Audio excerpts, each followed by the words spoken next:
Dilawar and company کے شکاری کتے ہوشیار کر دیے گئے. یقیناً انہوں نے راستے ہی میں چودھری دلاور کو بھی آزاد کرا لیا ہوگا اور شوکت رانا کو بھی. وقار یوسف نے کہا, S S P Javed Siddiqui ایسا آدمی ہے کیا؟ ایسا ویسا کچھ نہیں, بس پیسہ ہے وقار جو آدمی کو خریدتا ہے اور بیچتا ہے. اس کے ضمیر, ایمان, فرض شناسی اور رسول پرستی کے سارے دعووں کے ساتھ وہ بھی بہت دعوے کر رہا تھا اور اپنے ماتحتوں پر بہت روب جھاڑ رہا تھا. حفاظتی انتظامات بھی بہت زبردست تھے بظاہر, مگر یہ سب ڈرامہ ہی تھا نا. میں نے افسوس سے سر ہلایا. محسن سخت پریشان تھا. اب کیا ہوگا یار, یہ صورتحال تو پہلے سے زیادہ خطرناک ہو گئی. میں بھی یہی سوچ رہا ہوں, ہم تو کچھ ثابت نہیں کر سکتے. گرفتاری کے گواہ تھے غازی اور اس کے ساتھ آنے والا پریس فوٹوگرافر, اور وہ سب جو صدیقی کے ساتھ آئے تھے. ڈاکٹر, ایمبولینس والے, تھانے کے لوگ, وہ ہر جگہ پہنچتے ہیں جہاں بھی ان سے کہا جائے. وہ کسی کو کیا بتا سکتے ہیں؟ میں نے کہا, جاوید صدیقی کے ماتحت بھی مجبور ہیں, وہ لب نہیں کھول سکتے. اصل حقیقت وہی ہوگی جو ایس ایس پی صاحب بتائیں گے. اگر وہ صاف انکار کر دے کہ گزشتہ رات وہ کہیں بھی نہیں گیا, نہ اس نے دلاور کو گرفتار کیا نہ شوکت رانا کو, تو اسے جھوٹا کون کہہ سکتا ہے؟ شاید خود ڈی آئی جی صاحب گواہی دیں گے کہ وہ رات بھر ان کے ساتھ تھا, تو کسی اور کی بات کون مانے گا؟ لیکن اتنا بڑا جھوٹ وہ بول نہیں سکتا. وقار نے پھر کہا, اس کی تصدیق ہو جائے گی, تم فون کر لو. میں نے کہا. محسن بولا, لیکن آج وہ آفس میں نہیں ملے گا, آج چھٹی ہے. اگر اسے دلاور کو گرفتار کرنے کے لیے اتوار کو بلایا جاتا تو کیا وہ چھٹی کا عذر پیش کر سکتا تھا؟ وہ 24 گھنٹے ڈیوٹی پر ہے, آفس میں نہیں تو گھر پر ملے گا. اس کا گھر کہاں ہے؟ وقار نے کہا, وہ اسلام آباد سے آیا تھا, شاید کسی ہوٹل یا میس میں ٹھہرا ہوگا. میں پتہ کر لیتا ہوں. تم کیا پوچھو گے اس سے؟ میں نے ریسیور پر ہاتھ رکھ دیا. بہتر ہے کہ رابعہ فون کرے. تم اس سے پہلے اپنا بندوبست کر لو. اپنا بندوبست؟ میں سمجھا نہیں. میں نے کہا, میں اچانک ہر طرف خطرہ محسوس کر رہا ہوں. غالب اور مارگریٹ کو یہاں سے لے جاؤ. اچانک محسن نے کہا, یار سکندر, کیا مارگریٹ؟ میں ایک لمحے کے لیے سکتے میں آ گیا. یہ مشکل لگتا ہے مگر ناممکن نہیں ہے. ہم اس کے ساتھ تھے, اسے کوئی موقع نہیں ملا تھا.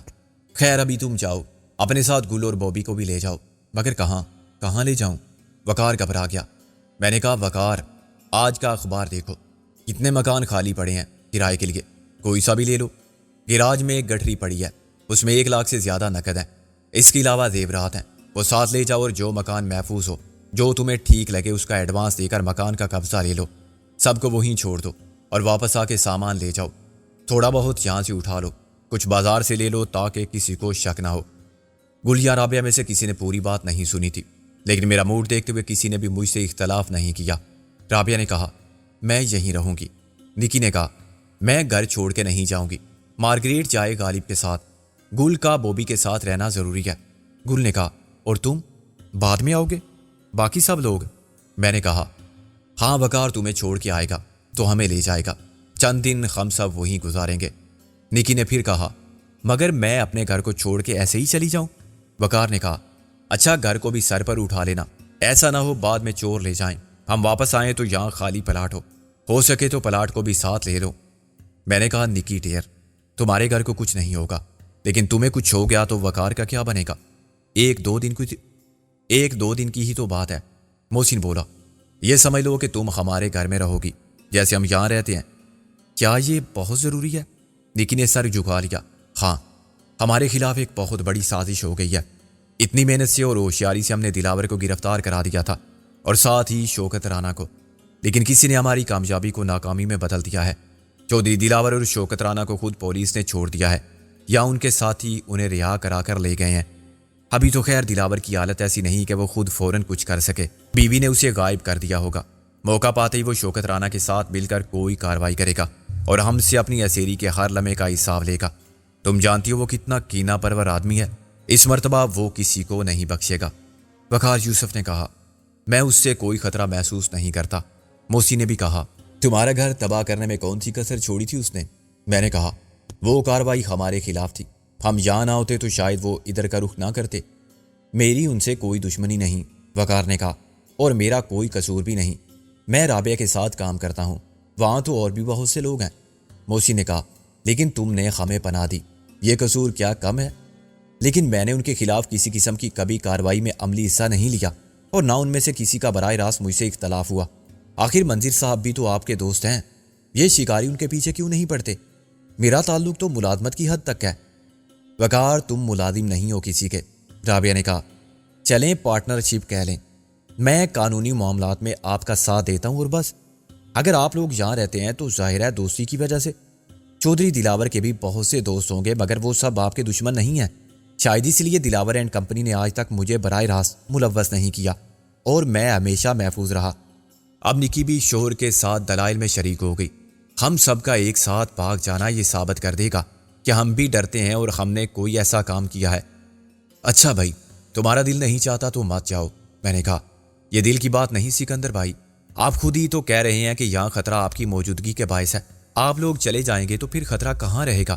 لیکن ہم خطرے کے ساتھ رہے اور آپ کے ساتھ گئے تو پھر محفوظ کیسے رہیں گے؟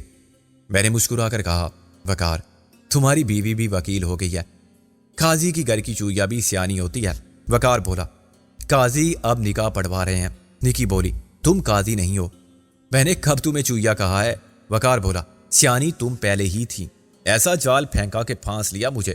بولا بالا، شریف، کوبرو اور فرما بردار، ایک ہی تو تھا لاہور میں مثالی شوہر۔ ہو ذرا صورت ملاحظہ فرمائیں سب مثالی شوہر کی، نکی نے کہا۔ تمہیں تو سجدے سے سر نہیں اٹھانا چاہیے کہ میرے جیسی مثالی بیوی اتنی آسانی سے مل گئی۔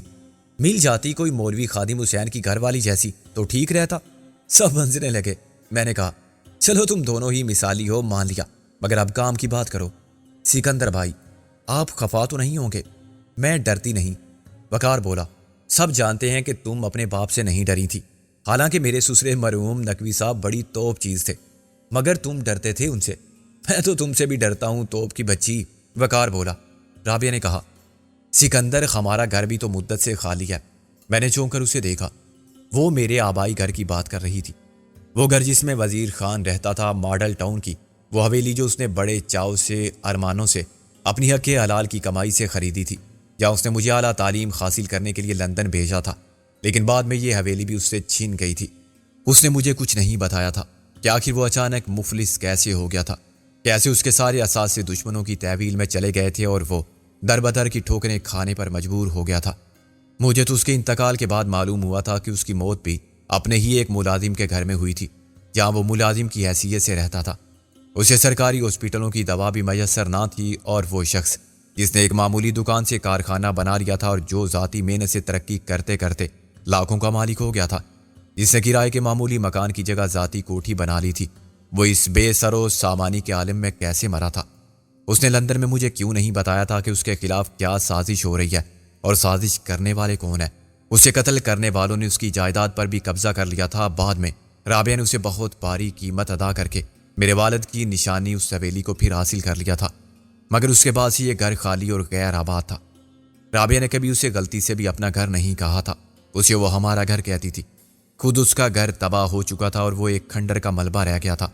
میں نے اسے کبھی ہمارا گھر نہیں کہا تھا، ہمیشہ رابعہ کا گھر سمجھا تھا۔ کس سوچ میں پڑ گئے؟ رابعہ نے کہا۔ سوچ کی بات تو مت کرو، صاف پوچھو کہ مجھے کیوں دیکھے جا رہے ہو اتنی دیر سے، موسی نے ہنس کے کہا۔ میں نے چونک کر سر کھجایا۔ اب دیکھنے پر بھی اعتراض ہے آپ کو؟ حضرات و خواتین، دیکھو مگر نظر مت لگا دینا، نکی بولی۔ ایسے ندیدوں کی طرح مت دیکھو۔ میں نے کہا، رابعہ کیا ہمارا گھر قابل رہائش ہوگا؟ میرا مطلب تھا اتنا عرصہ ہو گیا، ہم صاف کر لیں گے اسے، اس بہانے جھاڑ پونچھ ہو جائے گی، ورنہ ادھر جانے کا کسی کو خیال بھی کہاں آتا ہے۔ گل نے شرارت سے کہا، خیر ایسی بھی بات نہیں، سکندر کی زندگی کا کوئی اور مقصد اس سے بڑھ کر نہیں ہو سکتا کہ وہاں جا کے رہے مگر اکیلا نہیں، اپنی دلہن کی ڈولی لے کر جائے بینڈ باجے کے ساتھ۔ رابعہ جھینپ کے بولی۔ گل تو بہت بولنے لگی ہے، وہ سینے سنجیدگی سے کہا، آخر مسئلہ کیا ہے؟ دلہن دستیاب نہیں ہے یا ڈولی؟ فی الحال دولہا دستیاب نہیں ہے، نکی نے کہا۔ جان چھڑانے کے لیے میں نے کہا، اچھا چلو تم لوگ یہاں سے نکلو، رابعہ ٹھیک کہتی ہے، ہمارا اپنا گھر ہے تو ہم کرائے کے مکان میں کیوں رہیں؟ پھر تو میں بھی جاؤں گی، نکی نے جوش سے کہا۔ میں نے اوپر جا کے گرد و پیش کا غور سے جائزہ لیا، مگر مجھے آس پاس کہیں کسی مشکوک شخص کی نقل و حرکت محسوس نہیں ہوئی۔ صبح سویرے دلاور کی بیوی کے فون نے رابعہ کو دہشت زدہ کیا تھا تو پریشان مجھے بھی کیا تھا۔ دلاور کی بیوی نے ہمیں ایک چیلنج دیا تھا۔ اچانک اور غیر متوقع طور پر اس کو چودھری دلاور کے کسی وفادار نے اطلاع دے دی تھی کہ شوکت رانا کی کوٹھی میں کیا ڈرامہ چل رہا ہے، اور اسے اتنی مہلت مل گئی تھی کہ وہ اپنے تمام وسائل کو بروے کار لا سکے۔ اس نے سب قابل اعتماد شکاری جمع کیے، اس جانثار فورس کو تفصیل سے ہر بات سمجھائی اور اسلحہ فراہم کیا۔ دولت کی طاقت آزمانے کے لیے اپنے خزانوں کے منہ کھول دیے اور کم سے کم وقت میں زیادہ سے زیادہ ضمیر فروش تلاش کر لیے۔ جائے واردات پر پولیس کے پہنچنے اور روانہ ہونے تک اس نے سارے انتظامات اپنے اطمینان کے مطابق کر لیے تھے۔ شاید کسی خون خرابے کے بغیر وہ اپنا شوہر حاصل کرنے میں کامیاب بھی ہو گئی۔ اس باہمت اور چالاک عورت کا ساتھ دینے والا اس کا نوجوان بیٹا فیصل بھی ہوگا، جو وقت سے بہت پہلے خود کو دلاور کا صحیح جانشین ثابت کرنے پر تلا ہوا تھا۔ اب شاید انہوں نے دلاور کو ایسی جگہ رکھا ہوگا جہاں پولیس کیا MRS کے فرشتوں کا گما بھی نہیں جا سکتا۔ وہاں اسے زبردست حفاظتی انتظامات کے ساتھ زیر علاج رکھا جائے گا اور بہت جلد دوبارہ اقتدار حاصل کر لینے والے بادشاہ کی طرح چودھری دلاور پھر سامنے آئے گا تو پہلے سے زیادہ خطرناک عزائم کے ساتھ اپنی طاقت کا بھرپور مظاہرہ کرنے کے لیے اور یہ ثابت کرنے کے لیے کہ کیا قانون، کیا پولیس، سکندر جیسے 10 یا رابعہ جیسے وکیل اس کا کوئی کچھ نہیں بگاڑ سکتا۔ میں نیچے آیا تو گل اور بوبی کے ساتھ وقار کی گاڑی میں پچھلی سیٹ پر مارگریٹ بیٹھ چکی تھی۔ پھر کچھ سوچ کے گل اور بوبی اگلی سیٹ پر بیٹھ گئے اور غالب کو درمیان میں بٹھا کے ایک طرف نکی نے پوزیشن سنبھال لی تو دوسری طرف مارگریٹ نے۔ شاید انہیں اندیشہ تھا کہ غالب راستے میں دروازہ کھول کے باہر چھلانگ نہ لگا دے۔ غالب کو نیند سے جگایا گیا تھا۔ اس کی آنکھیں کھلی ہوئی تھی لیکن ذہن ابھی تک خوابیدہ تھا۔ ایک مدت سے وہ دوسروں کی مرضی کے مطابق جی رہا تھا اور اپنی مرضی سے کچھ کرنا بھولا ہوا تھا۔ وہ ایک بے جان کٹ پتلی تھا یا روبوٹ، اس سے جو کہا جائے وہ کر لیتا تھا، جو سمجھایا جائے مان لیتا تھا، کوئی سوال نہیں کرتا تھا اور نہ مزاحمت، سوچتا نہیں تھا، سمجھتا نہیں تھا۔ اسے بتایا گیا تھا کہ سوچنا سمجھنا دوسروں کا کام ہے، اس کا کام صرف تعمیل کرنا ہے۔ اگرچہ حالات بدل گئے تھے اور وہ دیکھ سکتا تھا کہ اس کے ساتھ اب وہ لوگ نہیں جو اس پر تشدد کرتے تھے۔ وہ ذہنی و جسمانی اذیت کے خوف سے ان کی غلامی کرتا تھا۔ اب وہ دوستوں ہمدردوں کے درمیان تھا۔ اس کا ذہن اس تبدیلی کا اثر قبول کرنے میں بہت سست روی کا مظاہرہ کر رہا تھا۔ اس کی عادات و اعتبار میں خود اعتمادی کا فقدان تھا۔ وہ اب بھی مردہ بدست زندہ نظر آتا تھا۔ یہ رویہ خاصا حوصلہ شکن اور مایوس کن تھا، مگر صرف ایک رات میں کسی بہت بڑی تبدیلی کی توقع رکھنا بھی غلط تھا۔ مارگریٹ نے ٹھیک کہا تھا، ہم سب مل کے اسے سہارا دیں گے۔ چونکہ خواہش اس کے لاشعور میں موجود ہے، اس لیے آہستہ آہستہ پھر وہ پرانا غالب بن جائے گا۔ اس کے لیے وقت درکار تھا اور یہ ہم سب کی مستقل مزاجی اور حوصلے کی آزمائش تھی۔ میں نے گیراج کے اس حصے کی طرف دیکھا جہاں ہم نے جلدی میں ایک بنڈل پھینک دیا تھا۔ یہ تو تم یہیں چھوڑے جا رہے ہو؟ لیکن نے دلچسپی سے کہا، اس میں ہے کیا؟ زیادہ راستے کے لیے کھانا، وقار بولا، پراٹھے، قیمہ، تم خود ہی دیکھ لینا اور ہو سکے تو آپس میں پیار و محبت اور انصاف سے تقسیم کر لینا۔ ایسی کیا چیز ہے اس میں؟ گل نے کہا، ہے آپ لوگوں کے مطلب کا مال، ہمارے لیے تو بیکار ہے۔ رابعہ بولی، ہمارا گھر کس نے دیکھا ہے آپ سب میں سے؟ سب ایک دوسرے کا منہ دیکھنے لگے۔ غالب نے وہ گھر دیکھا تھا مگر اس کی رہنمائی پر بھروسہ نہیں کیا جا سکتا تھا۔ وقار بولا، میں تلاش کر لوں گا، تلاش کرنے سے تو خدا بھی مل جاتا ہے، اچھا رشتہ تک مل جاتا ہے، مجھے نہیں ملا تو کیا ہوا؟ اچھی نوکری بھی مل جاتی ہے جیسے تمہیں مل گئی گھر کے کام کاج کے لیے۔ محسن بولا، میں نے پتہ سمجھا دیا تو دوسرا سوال پھر رابعہ نے کیا، چابی دی ہے انہیں؟ محسن بولا، یہ چابی سے چلنے والے کھلونے تو نہیں ہے، چابی دینے کی کیا ضرورت ہے؟ چابی کے بغیر گھر میں کیسے داخل ہوں گے یہ لوگ؟ رابعہ نے کہا، تو دے دو نا چابی۔ چابی کیا میرے پاس ہے؟ مانتے کیوں نہیں کہ گم کر دیا ہے، لاپرواہ آدمی۔ میں نے کہا، گھر کی مالکن تو تم ہو اور چابیاں سنبھال کے رکھنا تمہاری ذمہ داری ہے، پھوڑ لڑکی، گھر میں وکالت نہیں چلتی۔ آپ لوگ تسلی سے لڑیں، ہم تالے توڑ کے داخل ہو جائیں گے تمہارے گھر میں۔ وقار بولا، سامان کی تو ضرورت نہیں پڑے گی، وہاں ہر چیز مل جائے گی تمہیں، شاید فریج میں مہینوں پڑا منجمد دودھ ہوگا، انڈے، ڈبل روٹی بھی ہوں۔ میں نے کہا، موسی نے کہا، ہنڈوں میں سے جو چوزے نکلے ہوں گے اب تو وہ بھی انڈے دے رہے ہوں گے۔ ان کے جاتے ہی میں نے کہا، رابعہ ڈارلنگ، آج موسم کتنا سہانا ہے، تم بھی خاصی حسین لگ رہی ہو۔ موسی نے کہا، یار تمہید مت باندھو، ہمت کر کے کہہ دو کہ چائے چاہیے۔ میں نے سر کھجا کے کہا، کیسے کہوں، ابھی تو پھوڑ لڑکی کہا تھا میں نے رابعہ کو، بس سچ نکل گیا تھا منہ سے۔ اب جھوٹ بولتے ہوئے شرم آتی ہے کہ رابعہ تمہارے ہاتھ کی چائے میں تو کافی مزہ ہے، اور کافی میں ساری مستی شراب کی سی ہے۔ میری مانو تو جھوٹ بولنے کی پریکٹس شروع کر دو، ایسے ڈائلاگ تو چلتے رہتے ہیں اور آدمی کو 1 منٹ میں کلابازی کھانی پڑتی ہے، کہہ دو کہ میں نے مذاق کیا تھا۔ محسن بولا۔ رابعہ ہنسنے لگی، کسے پٹی پڑھا رہے ہو؟ استادوں کے استاد کو؟ تم بچے ہو ان کے سامنے۔ میں تو آپ کے سامنے بھی بچہ ہوں خالہ، محسن معصومیت سے بولا۔ جب رابعہ چائے بنانے میں مصروف تھی تو میں اور محسن پورچ میں کرسیاں ڈال کر بیٹھے رہے۔ میں نے کہا، آج مولوی خادم حسین منزل سے غائب ہے۔ صبح وہ دیر تک سوتا رہا، پھر دیر تک ناشتہ کرتا رہا، اور اس کے بعد دیر تک مارگریٹ کو مشرف با اسلام کرنے کی ناکام کوشش کرتا رہا۔ اب بہت دیر سے نظر نہیں آیا۔ میں نے کہا، لو وہ آ گیا تھا جس کا انتظار، وہ شاہکار آ گیا۔ موسی نے کہا، انگریزی کا مقولہ زیادہ درست ہے کہ شیطان کی بات کرو، شیطان حاضر۔ خادم حسین وہیں سیڑھیوں پر براجمان ہو گیا۔ پھر یوں کہیں نا جی کہ شیطان نے یاد کیا اور شیطان حاضر۔ ہم کہہ رہے تھے کہ کل سے تمہارے رخ پر نور کی زیارت بہت کم ہوئی، تم نے زیادہ وقت زنان خانے میں ہی گزارا۔ یہ تم نے کیا چکر چلا دیا ہے پرنس مارگریٹ کے ساتھ؟ محسن بولا۔ چکر کیسا جی؟ خادم حسین چمک کے بولا، میں تبلیغ دین کے فریضے میں مصروف تھا۔ بہانے بازی مت کرو، تمہاری آنکھوں میں جو چمک پیدا ہو جاتی ہے مارگریٹ کو دیکھ کے، اور سفلی جذبات جیسے تمہاری صورت پر ظاہر ہوتے ہیں، وہ سب دیکھ رہے ہیں۔ بہتان تراشی مت کریں محسن صاحب، آپ جیسے لوگ ہی کسی بھی نیک کام کرنے والے پر کیچڑ اچھالتے ہیں، تو تم کون سا نیک کام کر رہے ہو ڈرامے باز مولوی؟ میں اسے دین اسلام کی طرف لا رہا ہوں، عقد ثانی کے لیے۔ محسن نے کہا، میں سب سمجھتا ہوں، تم دورے ڈال رہے اس پر بڑی چالاکی سے۔ دیکھیں جی، فضول باتیں مت کریں، تمہاری فضول باتیں بھی سنی ہیں میں نے۔ نکی نے بتایا کہ تم نیند میں کیا بول رہے تھے، my darling Margaret I love you. Mohsin نے بھر کے اور سینے پر ہاتھ رکھ کے کہا، میں تمہارے لیے سب کچھ چھوڑ سکتا ہوں، اپنی بیوی کو، اپنے گھر کو، اپنے عقیدے کو۔ محسن صاحب آپ حد سے بڑھ رہے ہیں، خادم حسین چلایا۔ حد تم کرتے ہو خادم حسین، پوچھ لینا نکی سے۔ اس نے بھی سنا تھا، دوسروں نے بھی، اور مارگریٹ نے بھی۔ خادم حسین کا رنگ اٹھ گیا۔ کیا یہ سچ ہے جی؟ اور کیا سنا تھا؟ اور رابعہ سے پوچھ لو۔ محسن نے رابعہ کو چائے لاتا دیکھ کے کہا۔ رابعہ نے بات کو سمجھے بغیر کہہ دیا، بھائی مجھ سے کیا پوچھنا، تم ہی بتاؤ۔ خادم حسین کی حالت غیر ہو گئی۔ وہ دراصل محسن صاحب، یہ کوئی اپنے اختیار کی بات ہوتی ہے؟ خواب میں جو نظر آتا ہے، خواب میں وہی نظر آتا ہے جو لاشعور میں ہوتا ہے، محسن نے کسی فلسفی کی طرح کہا۔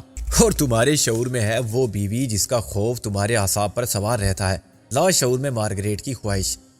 خادم حسین بڑی سنجیدگی سے اس کی بات سن رہا تھا، اور اس کی مظلوم صورت پر اعتراف جرم کی تحریر پڑھ کے مجھے ہنسی آ رہی تھی۔ یہ مارگریٹ کہاں سے آ گئی مولوی خادم حسین کے لاشعور میں گڑبڑ پھیلانے؟ رابعہ نے کہا۔ محسن نے بھری، بس رابعہ، آدمی کا مقدر بڑی ظالم چیز ہے، شامت اعمال کو آدمی نہ بلائے تو وہ خود آ جاتی ہے مارگریٹ بن کے۔ اب جیسا کہ تم نے بھی خود سن کے بتایا، خادم حسین خواب میں کیسی شرمناک باتیں کر رہا تھا۔ رابعہ چائے بناتے بناتے مڑی، کیا کہہ رہے ہو؟ وہی جو تم نے کہا تھا، تم نے اور نکی نے۔ محسن جلدی سے بولا، یہ کہہ رہا تھا کہ مارگریٹ تمہاری خاطر میں یہ حلیہ بھی بدل دوں گا، میں شیو کراؤں گا، سوٹ پہنوں گا، ٹائی باندھوں گا، تم کہو گی تو اپنا نام بھی جارج رکھ لوں گا، چرچ جاؤں گا تمہارے ساتھ۔ رابعہ ہنسی تو خادم حسین کو احساس ہوا کہ محسن جھوٹ بول رہا تھا، اور اس نے سادگی میں بہت کچھ تسلیم کر لیا تھا۔ اس کے دل کا چور بڑی آسانی سے پکڑا گیا تھا۔ آپ بےہودہ آدمی ہیں جی، بدنام کرنا چاہتے ہیں مجھے، میرے کردار پہ کیچڑ مت اچھالیں۔ وہ خفا ہونے لگا۔ میری نیت بالکل صاف تھی، میں تو چاہتا تھا کہ وہ میری کوشش سے مشرف با اسلام ہو جاتی۔ یار مولوی، بے وقوف کسی اور کو بنانا، مارگریٹ کو دیکھتے ہی یہ خیال کیوں آیا تمہیں؟ اس سے پہلے بھی تو غیر مسلموں سے واسطہ پڑا تھا تمہارا۔ ایک تو وہ جو آفس میں صفائی کرنے آتی ہے اور جھاڑو پھیر جاتی ہے تمہارے دل پر۔ خادم حسین اچھلا، لعنت اس پر جو، کیوں سچ کڑوا لگا؟ تم نے ہی تو پڑھا تھا وہ شعر اس کو دیکھ کے، جب اس کے سر پر ٹوکری تھی اور ہاتھ میں جھاڑو، وہ دیکھو چلا آتا ہے معشوق ہمارا۔ وہ منظر صاحب کی بکواس تھی۔ خادم حسین چلانے لگا، خیر ہوگی، مگر تم نے کبھی اسے دعوت اسلام نہیں دی، اور اس کا جو شوہر ہے بڑی بڑی مونچھوں والا، اسے مسلمان ہونے کا نہیں کہا۔ اصل بات یہ ہے کہ مولوی مارگریٹ تمہیں اپنی دسترس میں محسوس ہوتی ہے۔ تم یکے والی مسرت نذیر اور چھٹی لے کے آجا بالما والی نیلو سے تو عقد ثانی نہیں کر سکتے۔